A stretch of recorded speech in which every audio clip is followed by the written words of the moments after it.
Oy,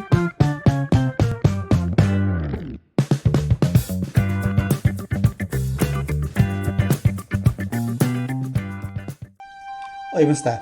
So may nagtatanong sa atin si Sir Win. Meron daw siyang 20,000 pesos.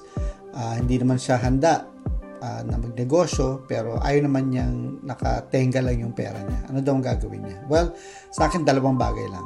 Una, I suggest hanap ka ng mutual funds, no? Na pwede mong paglagyan. Sa bangko meron yan. Sa mga tipong stocks. Yung iba meron mutual funds na tinatawag, no? Pero sa bangko, safe na safe po yan. Meron po sila may offer na ganyan, no? So, kahit na mag-start ka, 5,000 pesos, meron kang makukuha niyan. So, safe na safe po yan.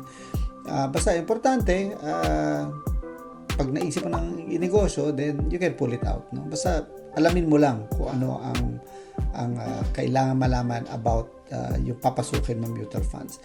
So, number 2, pinaka-simple para sa akin is, wala nang isip-isip, bumili ka ng ginto or mga jewelry na tinatawag, no? Kasi pag in-invest mo dyan, pag bumili ka, sa totoo lang yung pera mo nandiyan pa rin, hindi pa rin nawawala. Ang maganda dyan, tumataas din po ang halaga niyan over time, no? So yung gold, for example, no, mataas na siya ngayon. Mas maganda kung merong bato, mga diamonds, ganyan. So sabihin nyo, naku, napakamahal po niyan. You can start po kahit mga nasubasta. Gold is gold. Okay, so pag-isipan nyo po yan. God bless you.